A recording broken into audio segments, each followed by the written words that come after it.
और आज के दिन तो वटवृक्ष को हल्दी कुमकुम आदि सौभाग्य द्रव्य अर्पण करने की महिमा है खूब। सुहागन देवियां तो आज के दिन वटवृक्ष का पूजन करती। सावित्री अपने पति के प्राण लौटा कर ले आई थी यमराज से। सावित्री राजा की बेटी थी, पर किसी कारण से बाप बेटी पर नाराज हो गया। सावित्री की शादी झोपड़ी में रहने वाले सत्यवान से करा दी। सत्यवान भी राजा के बेटे थे, पर दुष्ट राजाओं ने उनका राज्य हथिया लिया था।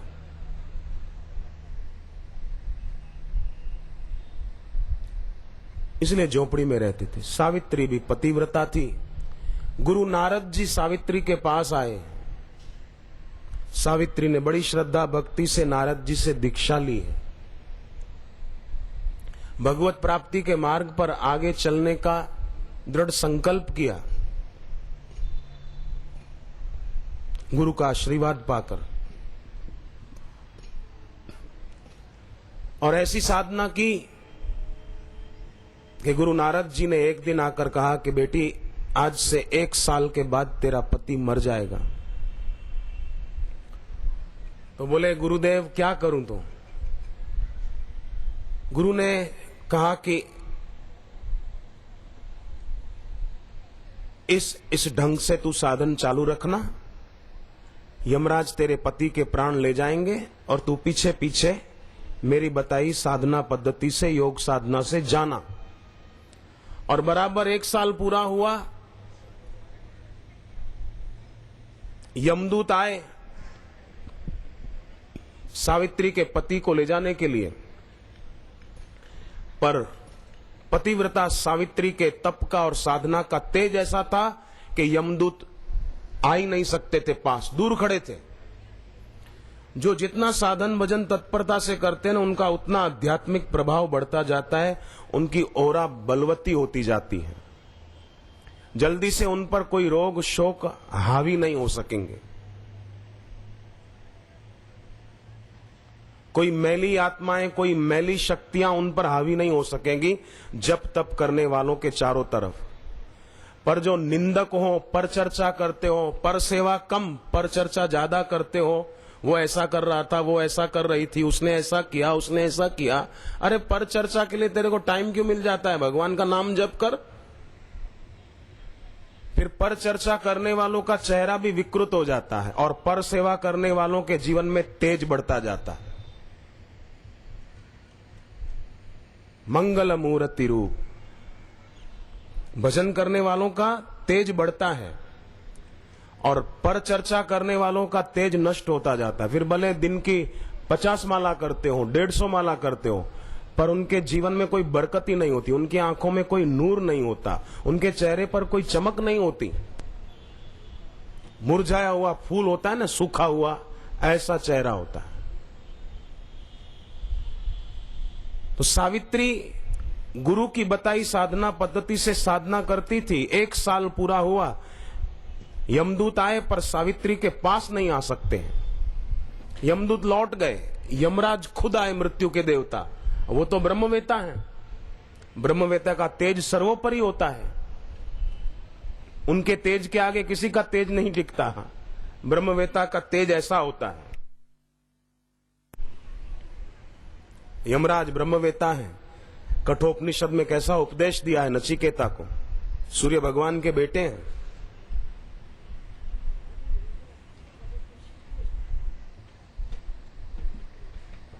यमराज सावित्री के पति के प्राण लेकर जाने लगे। सावित्री पीछे पीछे गई गुरु की साधना के अनुसार। यमराज ने कहा, बेटी तू क्यों पीछे आ रही है? सावित्री बोली, पतिव्रता स्त्री और पति 2 शरीर और 1 प्राण होते हैं। आप मेरे प्राण ले जा रहे हैं तो मैं कहां रहूं? यमराज ने कहा, तेरी बात तो ठीक है, तेरा पति के प्रति प्रेम और निष्ठा प्रशंसनीय है। वरदान मांग ले बेटी, मैं खुश हूं तेरे पातिव्रत धर्म से, पर तेरे पति को छोड़कर मांगना। सावित्री कहती है, मेरे ससुर को आंखों की रोशनी मिल जाए, ऐसा कुछ करो। बोले ठीक है मिल जाएगी।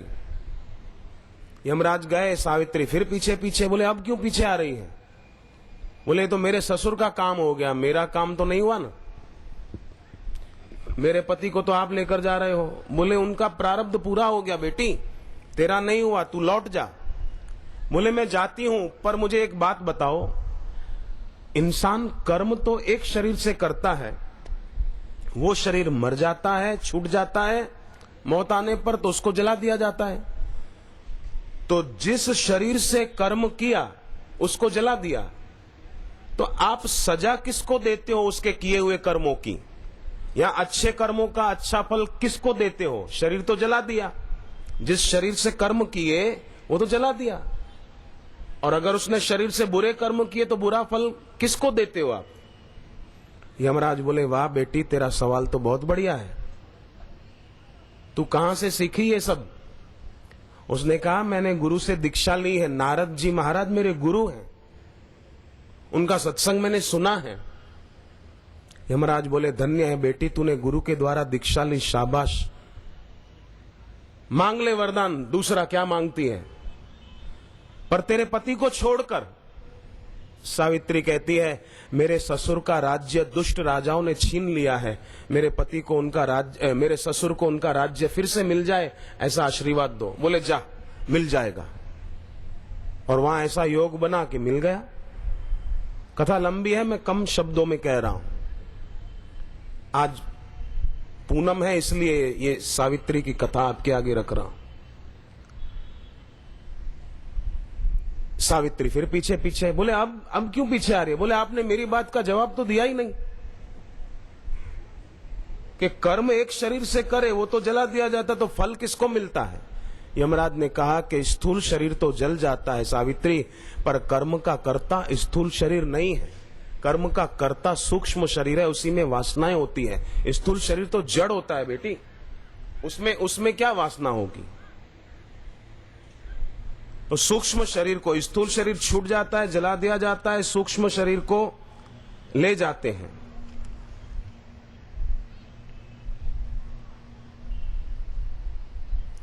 और फिर उसको यातना में शरीर धारण करवाते हैं। यातना में शरीर के द्वारा उसको उसके किए हुए बुरे कर्मों का फल देते हैं, और शेष फल अगर बाकी रह गया तो फिर 84 लाख योनियों में धकेल देते हैं कि जा बाकी का वहां भोग जा करके। पर सावित्री, अगर कोई सदगुरु के द्वारा भगवान के नाम की दीक्षा लेकर भगवत भक्ति में आगे बढ़ता है तो उसका हृदय शुद्ध होता है, और गुरु की वाणी सुने तो पाप की वासना जिस अविद्या के कारण पैदा होती है, वो अविद्या गुरु की ब्रह्म विद्या से नष्ट हो जाती है। फिर पाप की वासना उसको उठेगी नहीं तो पाप करेगा नहीं, पाप करेगा नहीं तो यातना में शरीर धारण क्यों करना पड़ेगा उसको? वो गुरु की कृपा से मुक्त भी हो सकता है। सावित्री, मैं बहुत खुश हूं तेरी विद्वता से, तेरी समझदारी से। बेटी वरदान मांग ले, और भी तीसरा वरदान मांग, पर तेरे पति को छोड़कर। सावित्री ने कहा कि प्रभु देना ही चाहते हो तो एक वरदान और दे दो, मेरे ससुर की वंश परंपरा चलती रहे बस। यमराज ने कहा तथास्तु, जा। यमराज गए तो सावित्री फिर पीछे पीछे। बोले अब क्यों पीछे आ रही है? बोले आपका वरदान आपने तो दे दिया, मेरे ससुर की वंश परंपरा चले, पर कैसे चलेगी? मेरे ससुर को तो एक ही बेटा है, उसको आप लेकर जा रहे हो। यमराज ने कहा बेटी तेरी जीत हुई और मैं हार गया। धरती पर रहने वाली एक महिला मृत्यु के देवता यमराज से शास्त्रार्थ करती है, और यमराज कहते हैं बेटी तेरे आगे मैं हार गया, तेरे पति के प्राण लौटाता हूं, ले जा। और सावित्री अपने पति को लेकर आई, ससुर को भी नेत्र ज्योति मिल गई, राज्य भी जो छीन लिया था दुष्टों ने वो भी मिल गया, सब बढ़िया हो गया। तो ये कथा हमें संकेत देती है कि किसी के जीवन में कितनी ही समस्याएं क्यों ना आई हो, पर सावित्री ने गुरु से दीक्षा पाकर कैसी साधना की, ससुर की आंखों की रोशनी लौटा लाई। ससुर का राज्य दुष्टों ने छीन लिया था वो भी दिला दिया। पति के प्राण यमराज लेकर जा रहे थे, यमराज से पति के प्राण लौटा कर ले आई। मनुष्य के अंदर कितनी शक्तियां हैं, पर ऐसा मनुष्य दया की भीख मांग रहा है जहां तहां, जरा ये उपाय बता दो, जरा इसका क्या करूं, जरा ये क्या करूं, जरा ये क्या करूं। सावित्री ने किसी से भीख मांगी? सावित्री ने किसी से पूछा मैं क्या कौन सा अनुष्ठान करूं, क्या करूं, कुछ मंत्र बताओ? अरे गुरु नारद जी मिल गए और गुरु नारद जी ने जो मंत्र दिया सावित्री देवी लग गई तो कैसा पूरे कुटुंब का बेड़ा पार कर दिया, यमराज से प्राण लौटा कर ले आई। बोलो, और ये कथा किसी उपन्यासकार की लिखी हुई नहीं है, याद रखना। महाभारत ग्रंथ में कथा है, देवी भागवत में कथा है।